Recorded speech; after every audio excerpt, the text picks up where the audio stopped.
Kumusta mga kanoys? Welcome back sa ating YouTube channel, Pilipinoises. So, ngayong araw, another update naman tayo about politika ng ating bansa. So, ang video to ay mula kay Opinion Mo TV. So, meron itong pamagat na, naku, baka magsisisi ka na minahal nyo si Duterte kapag napanood nyo ito. Grabe kayo na ang humusga.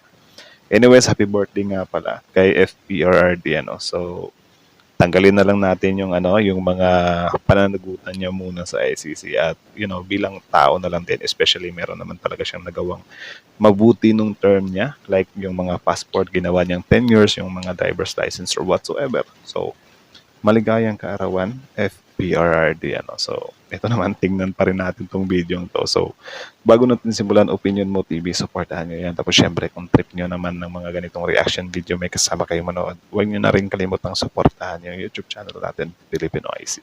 So mga kanoysi, hindi na natin ito patatagalin pa. Simulan na natin, baka agawin pa ng China. Again, ang pamagat ng video ito, naku, baka magsisi ka na minahal nyo si Duterte kapag napanood nyo ito. Grabe kayo na ang humusga. So, Opinion Mo TV, Pilipinoises, like, comment, share, subscribe, start. Mga idol, welcome back sa ating YouTube channel, Opinion Mo TV. At ngayon nga mga idol ay ating pag-uusapan ang tungkol sa mga inappoint ni Duterte na kanyang maging advisor. Malinaw nga mga idol ang pangmatagalang impluensya ni Michael Yang sa kapangyarihan dahil nga mga idol siya ay itinalaga ni Duterte bilang Presidential Economic Advisor noong 2018. Si Michael Yang mga idol ay isang Chinese national na kung saan nga mga idol ay mas pinili ni Duterte na kanyang maging isang Presidential Economic Advisor. Subalit alam niyo ba, grabe sobrang controversial ng tao na yan pero naging Presidential Economic Advisor. So kaya mas lalong pinagdududahan talaga sila na meron nga daw silang kinalaman sa mga idol na sa kabila ng war on drugs ni Duterte noon ay pinili pa rin niya si Michael Yang na maging Presidential Economic Advisor sa kabila nga mga idol na pagkakasangkot yung nga ni Michael Yang sa illegal drug trade sa ating bansa. Subalit bakit nga ba mga idol plus pinili pa ni Duterte si Michael Yang? Ano ang mayroon mga idol sa taong ito? Well, ayun nga mga idol, sa ulat itong si Michael Yang pala mga idol ay isang bilyonaryong negosyante na kung saan nga mga idol ay namalagi na kapag bilyonaryo talaga, mahilig talaga silang dumikit din sa mga politiko. Kaya nga pinagbabawal ba yung pagtanggap ng mga gifts, kasi pwede kasi siyang mapalitan ng favor. Diba? Tuloy. Dito sa ating bansang Pilipinas sa loob ng 20 taon. Ito ay ayon nga mga idol sa ating dating Pangulo na si Duterte. Michael Yang has been in business here in the Philippines for 20 years. Nag-umpisa yan dito sa Davao. Akala ko ba we are inviting investors? That's why I went to China several times to ask them to help us. Investments yung... Bakit sa China pa? Di ba? China pa na ng agaw ng teritoryo. Kaya hindi din talaga mawawala sa taong bayan yan na pagdudahan kayo.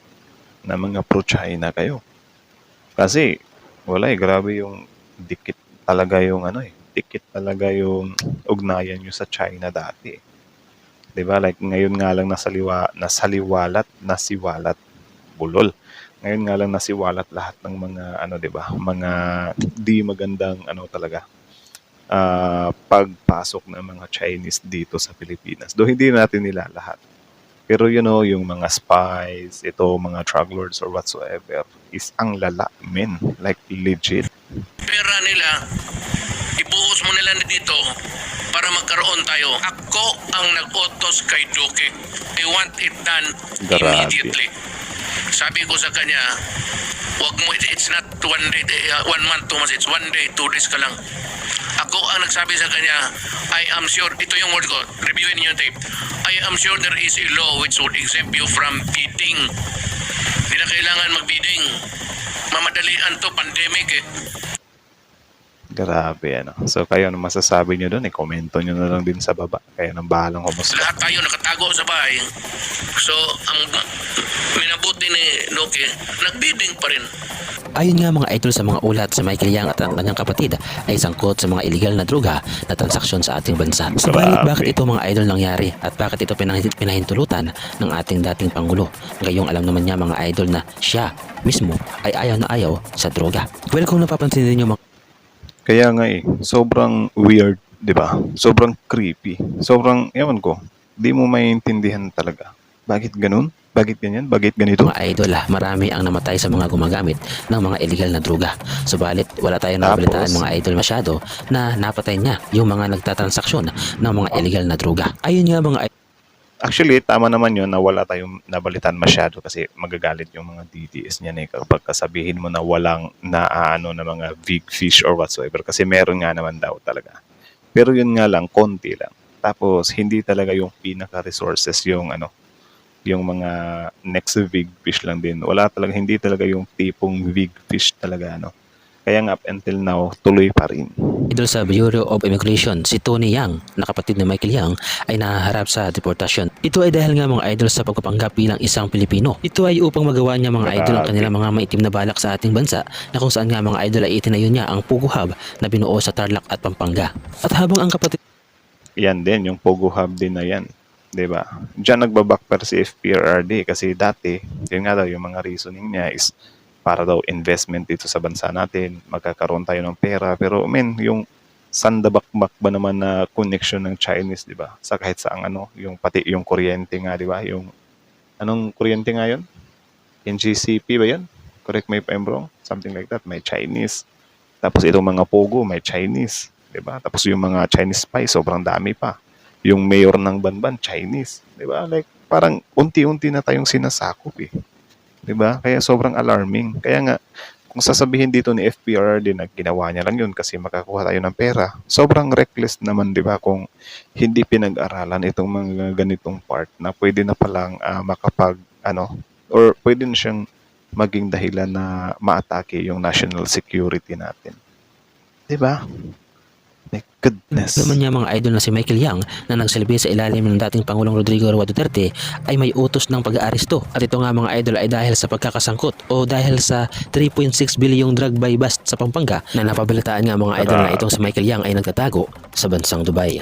Ang ating dating Pangulo na galit sa illegal na droga, ang ating Pangulo mga idol na pinapapatay ang mga drug addicts sa ating bansang Pilipinas. Ay bakit ka na lamang mga idol ang pagprotekta niya sa mga drug lord na kagaya ni Michael Yang? Ang illegal na 'Di ba? May ebidensya eh. Michael Yang yarn. 'Di ba? Tapos ano na naman sasabihin ng mga DDS nito? Wala, di naman totoo yan. 'Di ba? Wala, fake news naman yan. Ganyan naman sila parati. droga mga idol ay hindi matatapos at hindi mauubos hanggat mayroong Michael Yang na kagaya niya sa ating bansa. Araw eh. Isa itong patunay mga idol na ang malalaking tao na kung saan ay sangkot sa mga illegal na droga o di kaya naman mga idol ay mga drug lord na kung saan ay mayayaman. Ay bakit parang noong panahon ng ating dating Pangulo ay hindi nababalitaan ang mga ganitong klase mga drug lord Araw eh. ay hindi nahuhuli. Subalit Kaya nga 'di ba? What if men yung 6,000 na yun sa halip na mga small time yun, big time yun, edi mas humanga pa siguro tayo, 'di ba? 'Di ba? Kahit sabihin na lang natin 1,000, good numbers na yun, 'di ba? Di yung parang libo-libo, halos umabot ng 30,000 tapos yung sa balita 24 lang ata, 'di ba? Na parang semi big fish. Or correct me if I'm wrong na lang dun sa number na yun, na parang 24. 'Di ba? Sobrang konti lang. Yung mga nasa baba lang yung mga pinuputol. Goodness. Tapos malaman-laman natin itong Michael Yang nasa ano mismo, nasa paligid mo lang. Diyos ko. bakit nga mga idol kapag ordinaryong tao lamang na gumagamit ng mga illegal na droga ay patay agad at sasabihin na nanlaban. At kung may economic Aroy. advisor mga idol si Duterte ay mayroon din dapat siyang spiritual advisor na kung saan nga mga idol ay kinuha Ala. naman niya si Kibuloy. Si Kibuloy na kahit Kibuloy. marami mga idol ang patong-patong na kaso sa ibang bansa ay kinuha pa rin niya nga mga idol na spiritual advisor nito dahil nga mga idol sa Aroy. pagiging magkaibigan nila. Ang dalawang taong ito mga idol Aroy. si Duterte at si Kibuloy ay napakalaki ang utang na loob sa isa't isa dahil sila nga mga idol ang nagdadamayan simula pa nung una. At kahit pa nga mga idol hindi pa umuupo bilang Ito talaga yung tunay na mag-best friend, ano? Hindi si Bungo, hindi si Bato. Ewan ko lang kung if ever hindi nakulong si Caves. Ewan ko lang kung sasamahan niya si FPRD dun sa Hague, ano. Baka nga si Kibuloy pa yung magpahiram ng chopper or plane, jet. Diba? Malay natin, best friend sila eh. Diba? Kaso lang nauna si Kibuloy kasi. Diba? ano kaya yung naramdaman ni Kibuloy nung nahuli yung ano, 'di ba? Best friend niya. Na oh my God, parehas na kaming nakulong ah. Paano na to? Presidente ang dating Pangulo ay sila na talaga mga idol ang magkasangga sa hirap at ginawa na kung saan nga mga idol ay napanaginipan pa nitong si Kibuloy ang ating dating Pangulo na di umano nga mga idol ay magiging Pangulo ito ng ating bansa at bagay nga mga idol na ito ay nangyari kaya naman mas lalong lumakas mga idol ang karisma ng mga taong ito ng dalawang ito lalo nga mga idol at nagkatotoo ang di umano nga ay panaginip nitong si Kibuloy. Grabe, no? So, kailan kaya mapapanaginipan ni Kibuloy na magkakalaya na siya para magkatotoo din naman para sa kanya, di ba? Talang, advice na natin.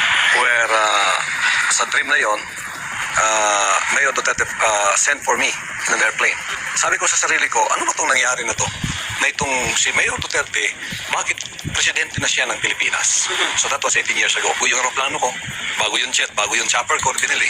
At yun ang nagamit niya sa kampanya. Anytime he did it for the 6 years, the chopper, the plane is his to use. I am doing this out of our friendship which started when our membership was 15 only and he was just a prosecutor. Grabe, no? And then he became Parang tunay na kaibigan, kumbaga. So, parang tandem na pala tong dalawang to. Actually, okay lang naman talaga na mag-tandem kayo, no? Or, magdamayan kayo habang buhay. Pero sana wag haluan ng mga kalokohan. Kasi, syempre, need yung panagutan sa batas yan. Diba? Like, dun lang naman talaga ki-question yung tao or yung batas natin kapag ka, hinahaluan nyo na ng kalokohan. Yung mga pinaggagawa nyo. appointed as vice mayor, he became mayor, and until that time, whatever I have in the ministry as a blessing, nasishare ko sa kanya because he's very frugal. There is a law like that. Nasobrahan siguro sa pag-share, kasi nung nakulong siya, shinare niya rin kay FPRRD. Nakulong din si FPRRD. Kidding aside. Joke lang, ano ba kayo? Di naman kayo mabiro. Well, I'd like to follow the law also. What the law says, give to Caesar what is Caesar's and God to God.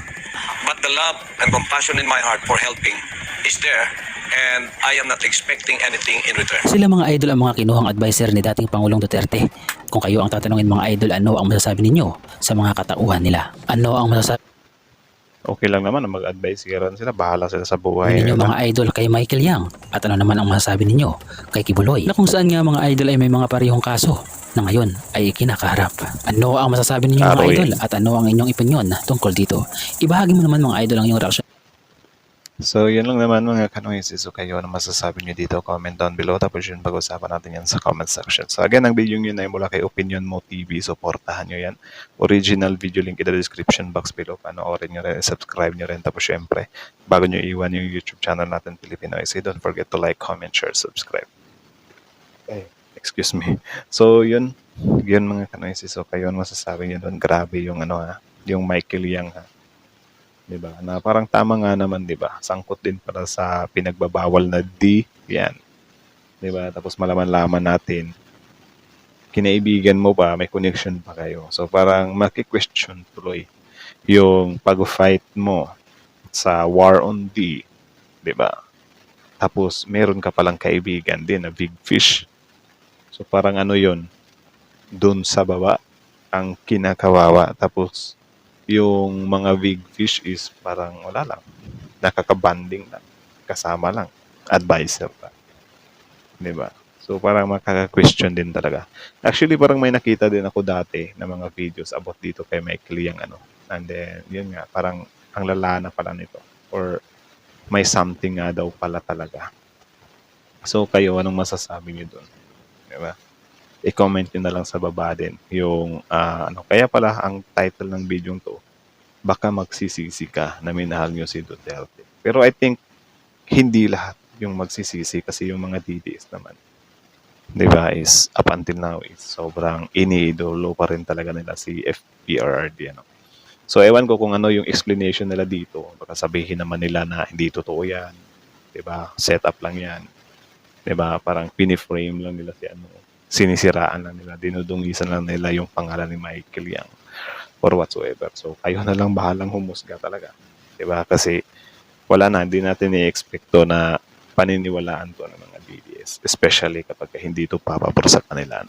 Yung kay Kibuloy naman, so, yun nga, narinig naman natin si Kibuloy na parang willing din daw talaga siya na i-share kay FPRRD yung blessings niya sa ministry. So, which is nangyari nga naman talaga. Sobrang grabe talaga yung bandings nila. 'Di ba? Like to the point talaga na wala, puprotektahan talaga nila yung isa't isa. So, I think kung ako yung tatanungin, mas solid yung pagkakaibigan ni Kibuloy at ni FPRRD over kay Bongo at kay Bato, 'di ba? Kasi si Bongo at si Bato parang medyo hindi nila kayang magpakita in dark times, 'di ba? So parang siguro takot din sila na mahuli. Pero against kasi yun sa pinagsasabi nila dati na willing sila na samahan si FPRRD. Tapos ngayon parang mas pinili nila na magtago, 'di ba? So parang nakakaaning lang.